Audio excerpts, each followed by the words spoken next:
time and their cattle. They can do whatever they want to in the realm of money. And those systems always exist in that form at the beginning of a society.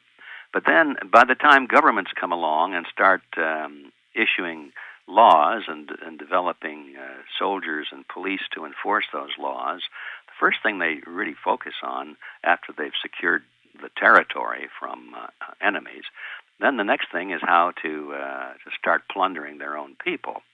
And their citizens or subjects, whatever you want to call them. And the best way, of course, is to control the money system. And so always early on in society as it develops, the banks spring up and they start using the fractional reserve system that I described a moment ago. And then in order to make that work for them, they go into partnership with governments. And the governments make what they're doing legal. They start passing laws to, supposedly it looks to the average person that they're trying to regulate it on behalf of the people. So we have to be very careful that these big bad banks don't, do bad things to the money system and do bad things to the citizens. And so we, the government, will regulate these banks. And everybody said, oh, that's good, that's good. But what they don't realize is from the very beginning, the regulators go into partnership with the regulated. The banks are pretty smart, and the people that run these banks have a lot of money, and they start influencing the regulators. Today we call that lobbying. And so they sort of get into bed. The regulators and the regulated become like a little partnership. This always happens. And so while the average gum-chewing public thinks that they're being protected, what's really happening is that they're being plundered by these two groups in partnership. And so we've never really had a free market except in little specks of history. I wrote about that in my book. A couple of places, around the world where maybe for 100 years there was really free banking, and the banks were not regulated at all, except, and of course this is important when we say regulated, we must talk about what kind of regulations. The only kind of regulations there should be for a bank or anybody else is to make sure that they're honest, to make sure that they don't cheat, to make sure that if they say they've got an ounce of gold on deposit for that little receipt they give you, that they really do, to make sure that when you come and demand your ounce of gold or silver, that they really give it to you. That's the extent of the regulation. But the way regulations usually are interpreted is that they say, well, we'll allow the banks to cheat up to 70%, that sort of thing. And so that's how regulation usually works. People don't distinguish the difference, so they just think, well, the banks should be regulated, shouldn't they? Well, of course they should be, but at what point?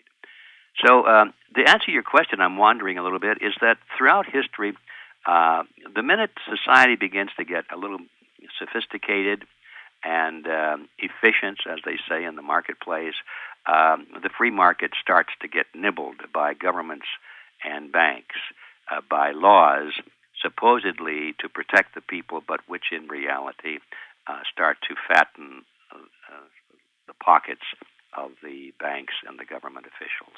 Can we talk about how it is that the Federal Reserve Act got passed? Because I still don't get it. How could that pass in Congress? Well, it was a long, involved process, and I think I'm taking too long to answer your questions already, but this one is a good one. In a nutshell, what they did is the banks engineered the whole thing. The Federal Reserve Act was actually written by agents of the banks. That's the reason I call my book The Creature from Jekyll Island, is because the whole planning of this thing and the drafting of the Federal Reserve Act was done on Jekyll Island off the coast of Georgia, a private island in those days, owned completely by a small group of billionaires from New York, people like J.P. Morgan and William Rockefeller and their business associates. It was a private island for their families, a resort island. And they went there to really get out of public view while they did this important work. And they drafted the Federal Reserve Act strictly for themselves. And what they created was a cartel. It was as I mentioned a moment ago, it was a group of private banks that came together to regulate their own industry, which means to make sure that it was very profitable. and to make sure that the public is not going to interfere. And then they took it to Congress, and they had to sell Congress on the idea that this cartel agreement, which they had written, sell the Congress on the idea that it was a good thing and that it was really to protect the people. That's always the game. And it took a little while. It took about 3 years for them to complete that sales project. But they finally did. Congress bought into it. And probably not entirely just because they thought it was true, but also that it was very profitable for key members of Congress and the Senate. They were bribed, literally. They were pork barreled in a way. They're given tremendous advantages. A lot of these guys were beholden to the banks. They had business ventures that depended on credit from these banks. Do you think they understood the Federal Reserve Act? I doubt it. Do you think Many they of even them read did. it? I doubt it. I think it pretty much in those days is what happens today when they have these bills. The legislators don't read them, or if they read them, they don't understand what they're reading. We get this false idea that when people go to Congress, they suddenly become good guys, that they're really there to help us. Because we elected them, right? So they must be good guys. We wouldn't vote for somebody who had an ulterior motive. We wouldn't do that, so they must be good. We voted for them. And it's stupid, because most of these politicians go there because they know that there's a killing to be made somehow. They know that once they're elected, everybody wants their favor, and they're willing to give them deals and make life very easy and profitable for them. That's always been true. And so, to answer your question, I don't think most of them really cared that much. But I also don't think that they understood exactly what they were doing. I don't think they understood banking. I don't think they understood fractional reserve banking. Or money. Or money. They just didn't understand. They're the politicians. What do they know? All they know is that, my fellow countrymen, you elect me and I'll make life good for you. That's all they know. So they passed it, and there was a lot of shenanigans that went on to get them to pass it. The public also had to be convinced that it was a good idea.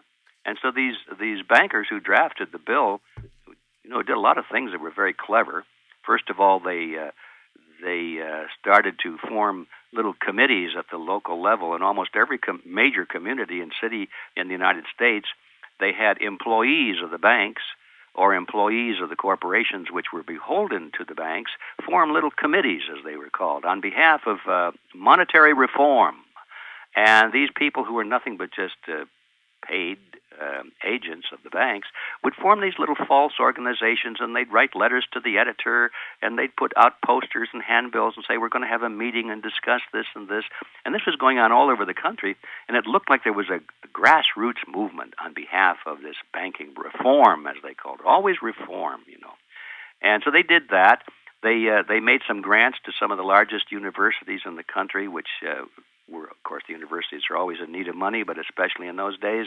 And the ones that didn't have economic departments or had very poorly funded economic departments, the bankers would come along and make nice grants, a couple of million here and a couple of million there. And, of course, there were strings attached. They'd say, well, now, since we've given you all this money for this economics department, would you mind if we suggested a name or two of someone to chair the department? Oh, of course not. If you gave us all this money, who do you suggest? And, of course, they suggest somebody who was very beholden to the banks, who really liked the idea of the Federal Reserve cartel. And so they were named chairman of the economics department. And then under the guise of academia, these guys would write papers and give speeches from a very scholarly point of view about how wonderful this new bill was going to be. So it made it look like it was coming from academia, and it was all purchased like so many pounds of hamburger. And then some of these people started giving speeches and interviews with newspapers, and the bankers themselves, the guys that actually drafted the Federal Reserve Act, started to say, oh, I don't think this is going to be a good thing. This is not going to be good for business, It's not going to be good for America. And the average person would read that in the newspaper, and they'd say, hey, Maude, listen to this. These big bankers don't like this new Federal Reserve Act very much. Must be pretty good. It says, don't throw me in the briar patch, is basically what they were saying. And through ploys of this kind, it took a couple of years, but they finally created the kind of climate, public opinion climate, and the political acceptance in Congress to make the passage of the Federal Reserve Act inevitable. Now, the Federal Reserve itself Am I correct? It's a private corporation with a board of governors with 12 regional Federal Reserve banks? Yes, yes, it is. But I will qualify that.